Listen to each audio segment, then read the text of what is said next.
In the first few verses of 1 Corinthians 15, Paul took some time to remind his readers of the essential components of the Christian gospel. This, he said, was the thing of first importance, which he delivered to the Corinthians just a few years earlier, while he ministered in their midst. So how did Paul end up defining the gospel, which lies at the very heart and center of the Christian faith?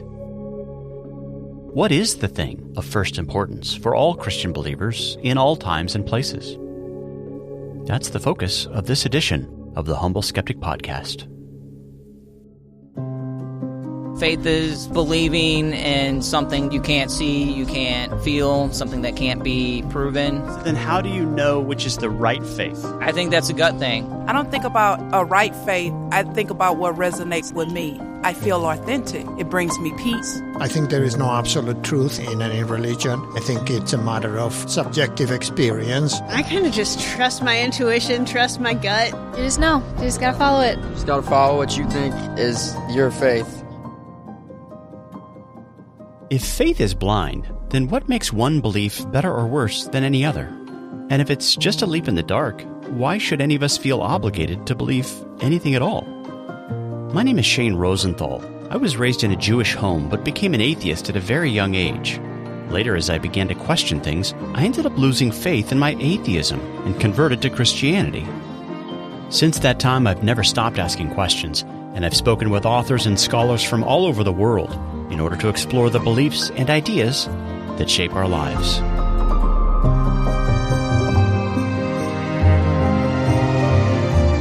Over the years, one thing I've concluded is this: we're all believers. But because there are so many conflicting ideas and worldviews out there, we just can't all be right. So how do we find the truth? On this podcast, we'll start by asking questions. I'm really just trying to figure out what I believe right now.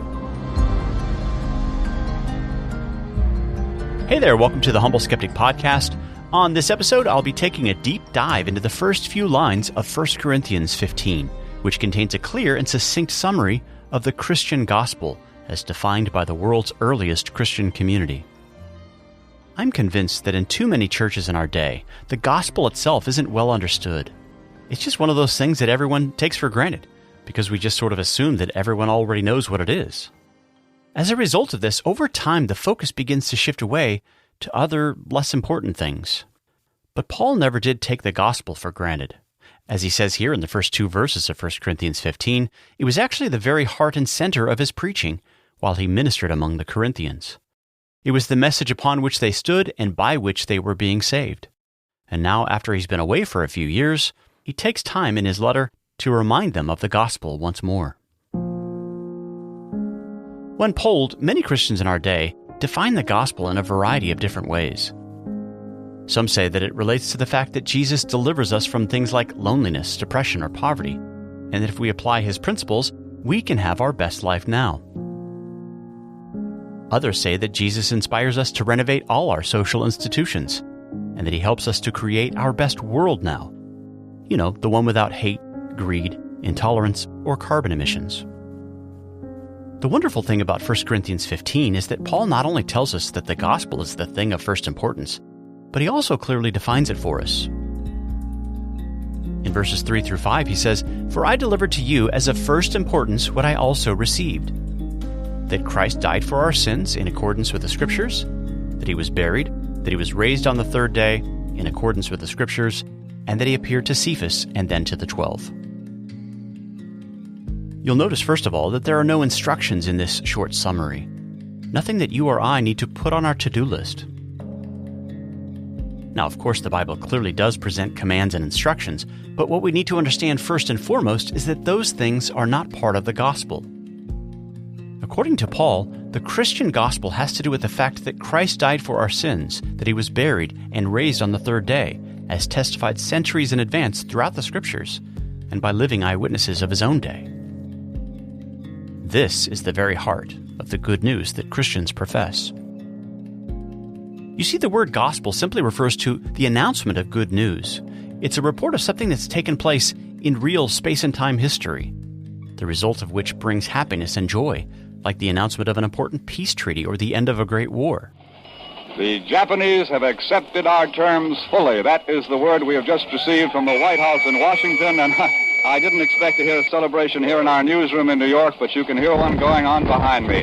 I couldn't hear anything in our speaker here with the confusion. Suddenly we got the word from our private telephone wire from the White House in Washington. President Truman announced 7 p.m. Eastern Wartime tonight, Japanese acceptance of surrender terms. This, ladies and gentlemen, is the end of the Second World War. The United Nations on land, on sea, on air are united and are victorious.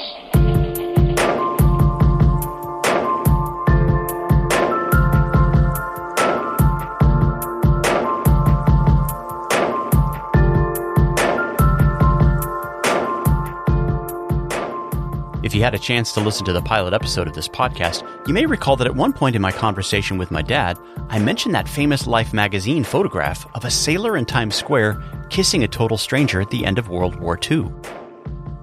So what was it that caused that sailor to kiss a woman he had never met?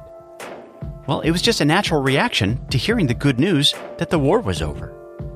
So now, if you were to go back in time and give that man a list of rules for his own personal improvement, or perhaps for improving American society as a whole, do you think that message would end up generating the same kind of joyful reaction?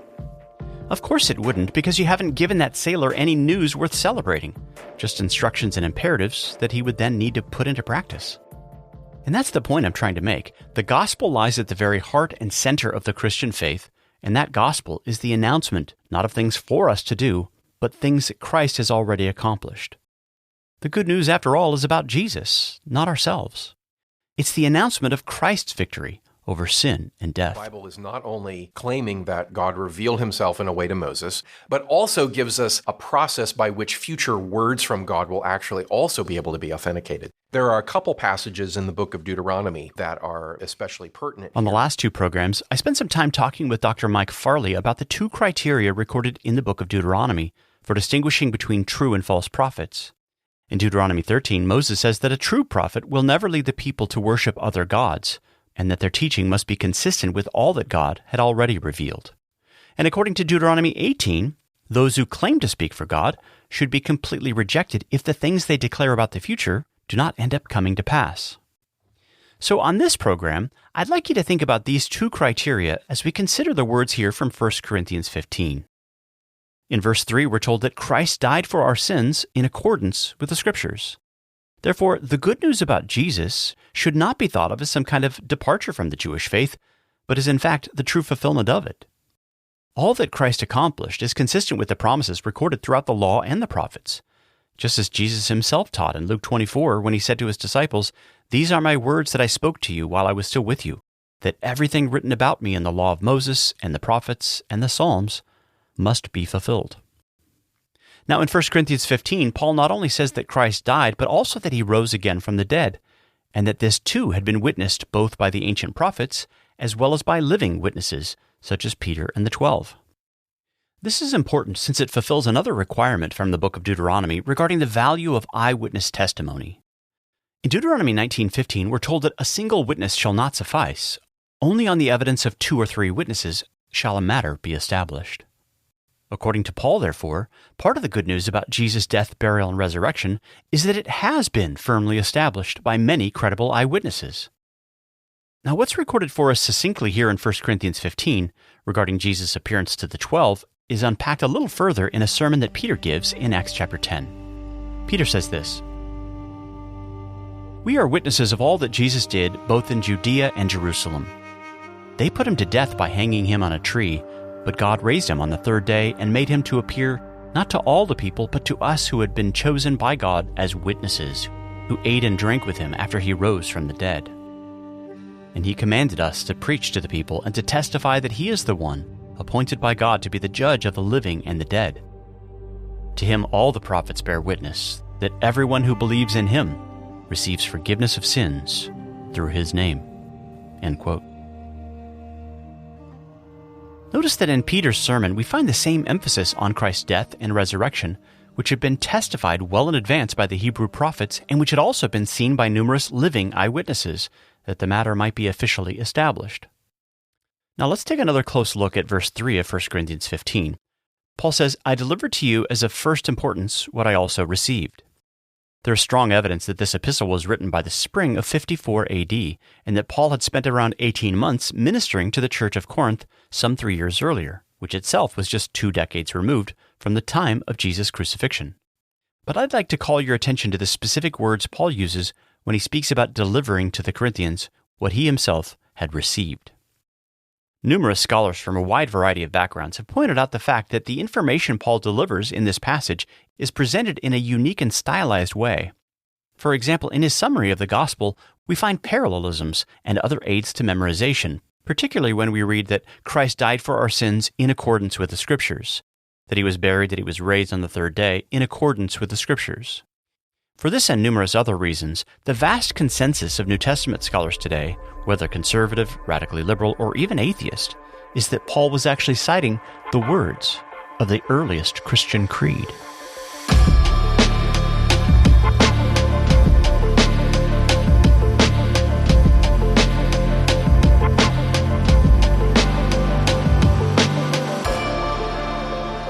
But we should stop to ask ourselves this. When did Paul himself first receive this tradition? When did he memorize the substance of this early creed?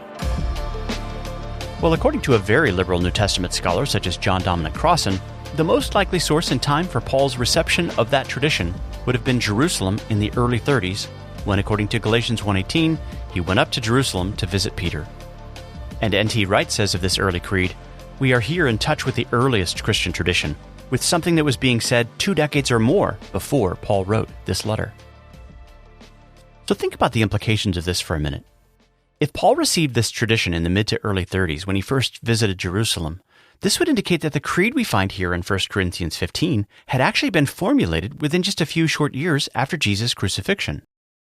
The reason this is important is that it undercuts one of the primary arguments that many critics have used to reject the historic Christian claims.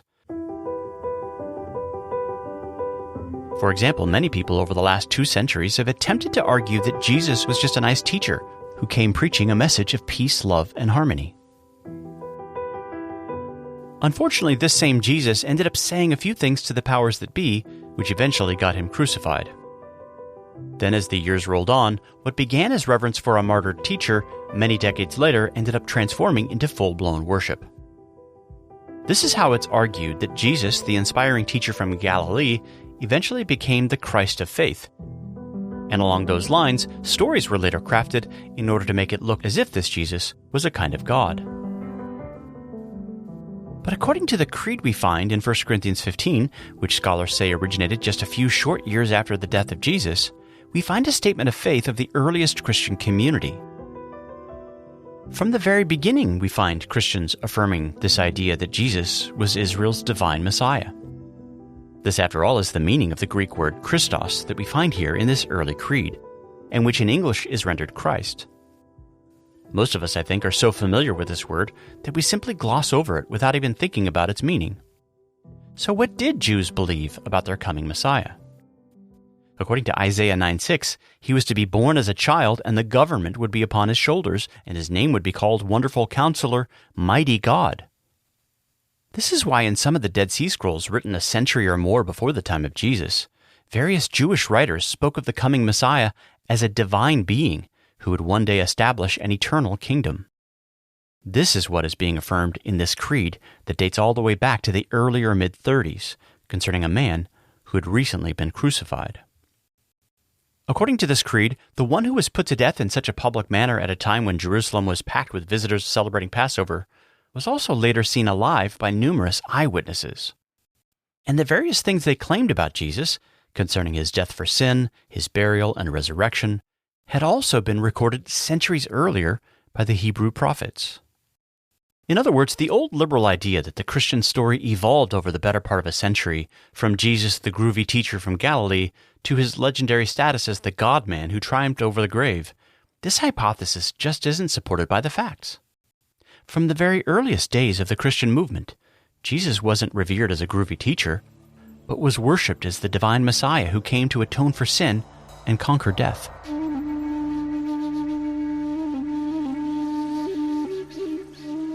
Now, when the framers of this early creed affirmed that Christ died and rose again in accordance with the Scriptures, we should stop to ask what Scriptures they likely had in mind. The scholars who have studied this question closely have tended to focus on one passage in particular, namely Isaiah 53. According to Daniel Boyarin, who is professor of Talmud at the University of Berkeley, there's strong evidence that many Jews, both before and after the time of Jesus, believed that Isaiah 53 was about a divine Messiah who would suffer on behalf of his people. As an example of this, a hymn was discovered in various texts found among the Dead Sea Scrolls, which references the suffering servant passage from Isaiah 53. And here are some of the lines from this hymn. There are none comparable to me in my glory. No one besides me shall be exalted. For I have dwelt on high in the heavens. Who is considered as contemptible as I am? And who has been despised like me? Who like me has been rejected by men? Who has borne troubles like me? Who is like me among the divine beings? Sing praise, O beloved ones, sing praise to the King of glory. Light shines out and joy pours forth. Fear ceases, a fountain for eternal blessing opens. Iniquity is ended, and guilt shall be no more. If you would like to read this Dead Sea Scroll hymn for yourself, I've included a link in the show notes section of this episode. Now, the early creed we find in 1 Corinthians 15 makes clear to us that the story of Jesus didn't evolve over time, but that he was proclaimed to be the divine Messiah from the very beginning, just as Jews had expected. But what's even more amazing to me is the fact that we actually find all the essential components of this creed in the writings of Isaiah. In other words, the substance of this early first century creed doesn't merely go back to the early 30s just after the time of Jesus' crucifixion. It actually goes back, in the case of Isaiah, some 700 years earlier. This is the real significance of the phrase, according to the Scriptures, which is repeated in this creed. The famous prophecy of the suffering servant, which begins in the latter part of Isaiah 52 and continues to the end of 53, tells the story of one who will be lifted up and highly exalted, and yet also marred beyond recognition. On the Day of Atonement, the high priest would sprinkle blood on the mercy seat for the sins of Israel, but Isaiah says this servant will sprinkle many nations. Though kings around the world will take notice and shut their mouths because of him, he will also be despised and rejected by many. He'll be pierced for our transgressions and cut off from the land of the living. A rich man will be involved in his burial, and by his death he'll make many to be accounted righteous, and he will bear their iniquities. By the end of this passage, the suffering servant sees light and divides spoils in a victory celebration. Now, of course, many people in our day suggest that the entire story of Jesus was perhaps embellished in order to look as if he had fulfilled all the predictions that were recorded by the Old Testament prophets. The problem with this view is that, as we've seen, the deception must have taken place right at the very beginning, at a time when all the potential converts would have the opportunity to verify the claims being made by the earliest Christians. If Jesus wasn't Israel's true Messiah who atoned for sin and rose again from the dead, how and why did so many Jews in the first few decades of the Christian movement come to believe this to be the case? This early creed from 1 Corinthians 15 says that Peter and the other disciples were witnesses of Christ's resurrection. And Paul goes on in verse 6 to say that Jesus was later seen alive after his crucifixion by hundreds of people at one time, 500 to be exact. But when did this happen, and why isn't it something we find recorded in the Gospels? Well, this large gathering may actually be hinted at toward the end of Matthew's Gospel. During his first resurrection appearance to his disciples, Jesus says to the 12 in Matthew 28:10, "Go and tell my brothers to go to Galilee, and there they will see me." Here Jesus is likely referring to the larger group of 72 disciples, which Luke records in chapter 10 of his Gospel. So when you include this group with the 12 and account for their spouses and family members, as well as others who were sympathetic to Jesus' mission, such as those who had been healed throughout his 3-year ministry, you can begin to see how this could easily grow into a crowd of more than 500 individuals. Now, in Matthew 14:21, we're told that during the miracle of the loaves and fishes, the number of those who ate was about 5,000 men, not including women and children. You see, in that time and place, it was a common practice to count male heads, likely in smaller groups as food was being distributed to the heads of households. So according to Matthew, the feeding of the 5,000 was in reality a significantly larger crowd than many of us actually realize. Now, here in 1 Corinthians 15, Paul says that Jesus appeared to more than 500 brothers at one time. So here we should ask, were no women or children present when Jesus appeared to his extended disciples in the region of Galilee just as he promised? Common sense tells us that they too would have been present. So more than likely, the number 500 simply reflects the number of adult male disciples who were present when Jesus appeared to his followers on that particular occasion in Galilee, which of course suggests that the crowd that witnessed Christ in his resurrected state was perhaps even larger than we typically imagine. So now let's assume for a minute that Jesus never really did rise again from the dead, and that most of what we find in this early creed and in the Gospels represent fictional additions and embellishments to what actually happened. Well, if this is the case, when these early Christians claimed that hundreds upon hundreds of individuals had seen Jesus alive again, are we to believe that no one took the time to investigate this claim? Did no one check to see whether the tomb was in fact still empty? And what about all the claims to fulfilled prophecy? Did none of these early believers ever bother to check the public records to see whether Jesus was really born in Bethlehem in fulfillment of Micah 5:2? Did no one ask to see if soldiers really cast lots for Jesus' clothing in fulfillment of Psalm 22:18? Or whether a rich man named Joseph of Arimathea was ever involved in his burial in fulfillment of Isaiah 53:9? Did no one investigate whether Jesus really gave sight to the blind, opened the ears of the deaf, and made the lame to walk, as prophesied in Isaiah chapter 35? Or that he went around forgiving people of their sins, as foretold in Jeremiah 31?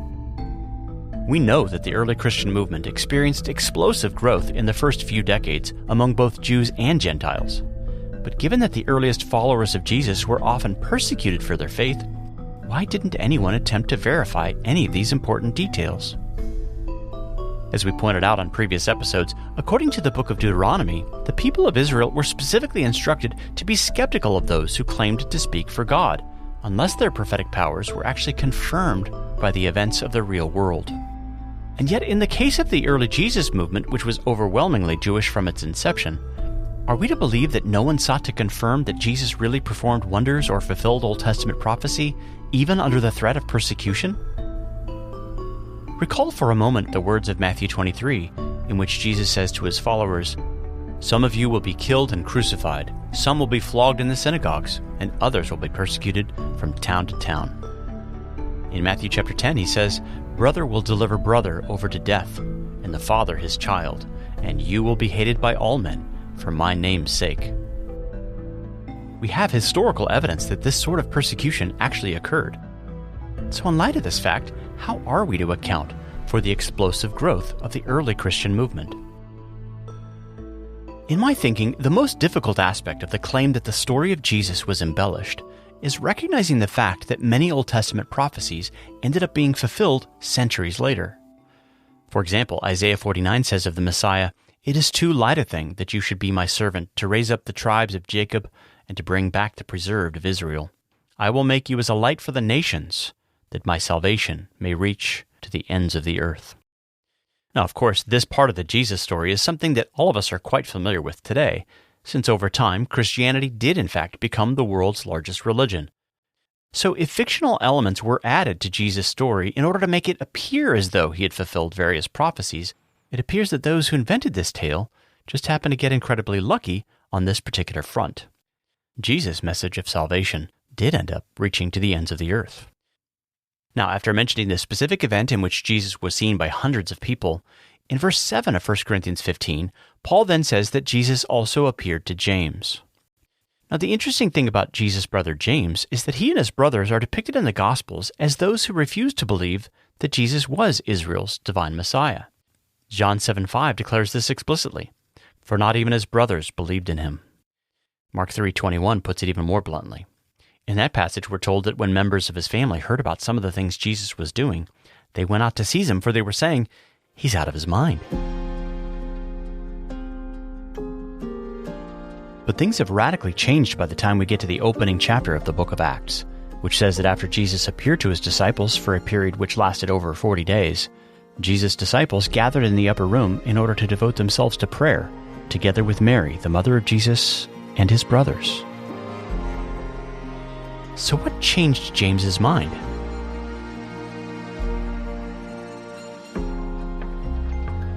Now, at this point, I should note that there's a source outside the New Testament which confirms the fact that Jesus' brother James actually became a strong believer in Jesus' messianic identity. This fact is mentioned by the first-century Jewish historian Josephus, who says, quote, Ananus the high priest assembled the Sanhedrin and brought before them James, the brother of Jesus, who was called Christ, along with some of his companions. And when he formed an accusation against them as breakers of the law, he delivered them over to be stoned.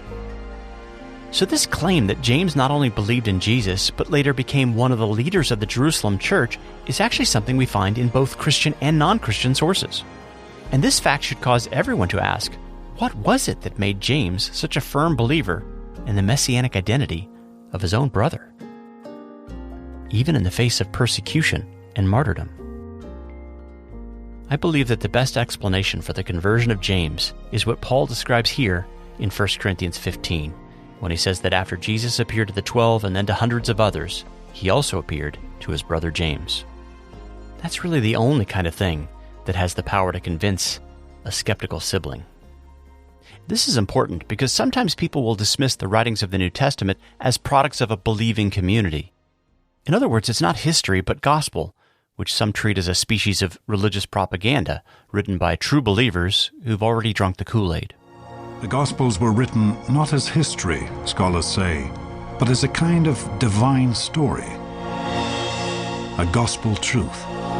When we now read these Gospels as straightforward narratives, we completely miss their point.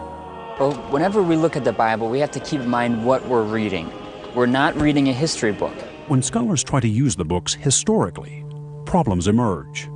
The writers sometimes disagree, and the earliest gospel was written by believers trying to spread the news about their new religion, Christianity. It's not that anyone's telling a lie, they are writing gospel. If you read a gospel as giving you straight history, you're denying what it claims to be.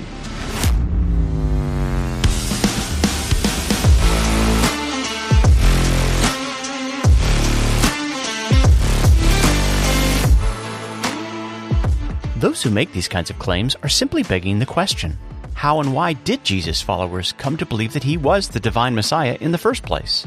And did the events recorded in the New Testament really take place or not? Josephus is the one who tells us that James was martyred for his faith in Jesus, his own brother. So something must have changed his mind. According to all the various New Testament documents, Jesus didn't merely show himself to believers, but to many different types of skeptics and unbelievers. And of course, the best example of all is that of the Apostle Paul.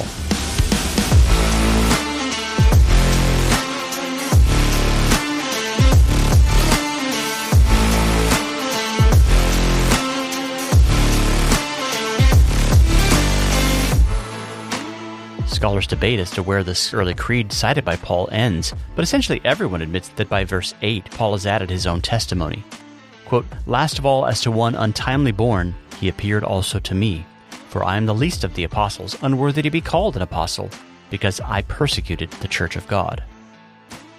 That last part, in which Paul mentions the fact that he persecuted the followers of Jesus, is a solid reminder that he had been a hostile witness before he encountered the risen Christ. In other words, it's a complete misrepresentation to suggest that the earliest Christians were members of a believing community that busied itself with spreading religious propaganda, which flew in the face of actual historical facts. In fact, the opposite is true. The people who propagate this kind of thesis in books, lecture halls, and Discovery Channel documentaries are in reality the true propagandists whose beliefs happen to be out of touch with the facts of the case. I'll explore this topic further on future episodes. As you're no doubt aware, there also happen to be some individuals who go so far as to suggest that Jesus never really existed at all, but was a completely invented character who was simply presented in a real first-century setting. But the well-known agnostic New Testament scholar Bart Ehrman addressed this question head-on in a book he wrote titled, "Did Jesus Exist?" Here's what he writes.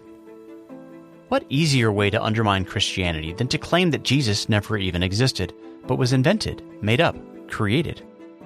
Ironically, these mythicists who are so intent on showing that the historical Jesus never existed are not being driven by historical concerns. Their agenda is religious, and they are complicit in a religious ideology.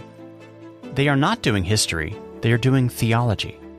To be sure, they're doing their theology in order to oppose traditional religion, but the opposition is driven not by historical concerns, but by religious ones.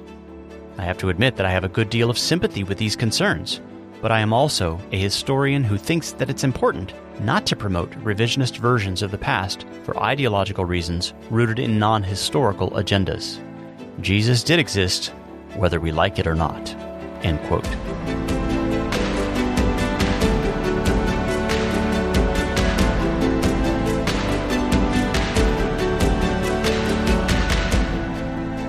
Here's an audio clip of Bart Ehrman defending this position before an audience of atheists.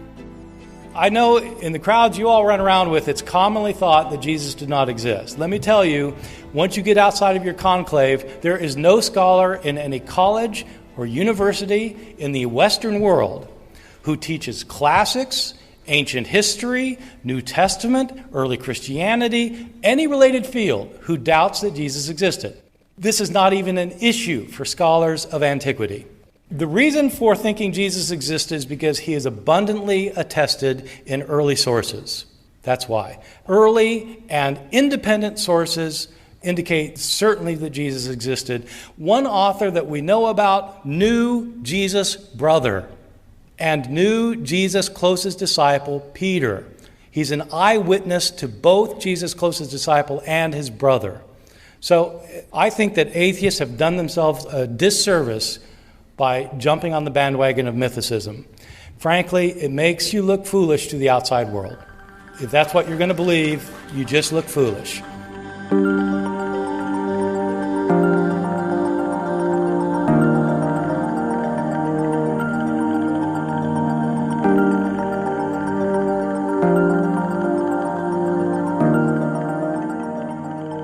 Well, here in 1 Corinthians 15, Paul took the time to remind his readers of the thing of first importance, which is the good news about Jesus, who is Israel's divine Messiah. He died for our sins, was buried, and was raised on the third day. This, Paul says, is not a fairy tale or some kind of wishful thinking, but is rooted and grounded in objective facts that were established and confirmed by credible eyewitnesses, which included a number of hostile witnesses, such as James and even Paul himself. But what gave real power to the early Christian community wasn't merely the fact that strange things happened which no one could explain. No, it was also the fact that the things attested to by these witnesses also appeared to match what Israel's prophets had written centuries earlier. Christ died for our sins in accordance with the Scriptures. He was buried, he was raised on the third day in accordance with the Scriptures. This was the thing of first importance.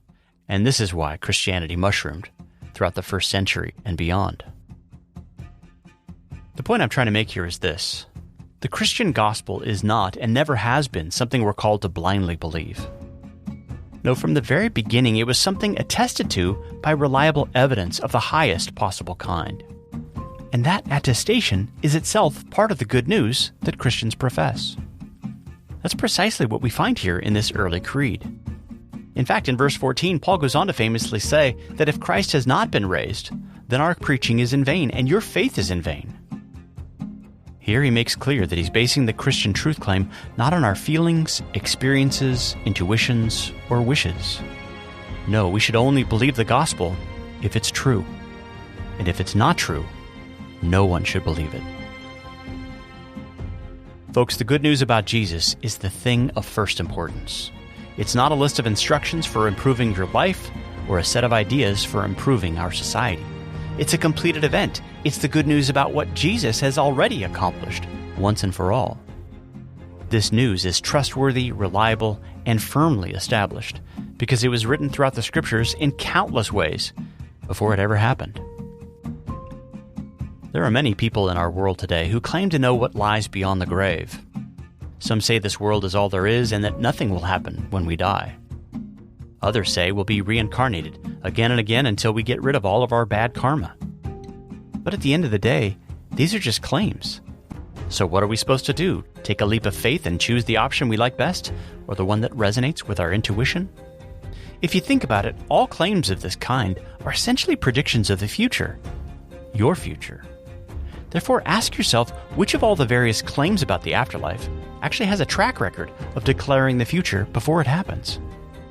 this is true only of the Bible. Well, as I say in the introduction of this podcast, I became an atheist at a very young age, but at one point I ended up losing faith in my atheism. And as it turns out, my conversion was due primarily to the discovery of various Old Testament passages, such as we find in Isaiah 53. To me, it seemed clear that the God of the Bible had actually given proof, and not merely of his existence, but also that Jesus really was the person he claimed to be. He was, in fact, Israel's Messiah, the one who came to die for our sins, to be buried, and to be raised on the third day, just as the world's earliest Christians confessed in their gospel creed.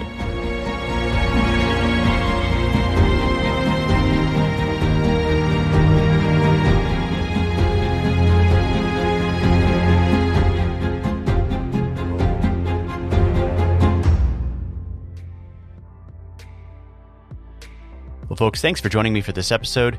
And for more information about this podcast, simply head to humbleskeptic.com. That's humbleskeptic.com. Please remember that The Humble Skeptic is a listener-supported podcast, and every gift helps. There are essentially two ways to give. One is by upgrading to a paid subscription through Substack, and the other is to put a little something in the tip jar. You can find links for both of these options in the show notes section of this episode. Thanks to all of you who've taken the time to rate the show or write a positive review. One review that recently came in was written by someone with the username Quit Asking for a Review. So if that's you, thanks for submitting your review and for making me smile. Please also note that on this episode, I won't be asking listeners to go to the Apple Podcast app and to write something nice so that others can know what they like about the show. I'll just save that for another time. Thanks again for joining me for this episode of the Humble Skeptic Podcast, and I look forward to being with you again next time as we discuss the beliefs and ideas that shape our lives.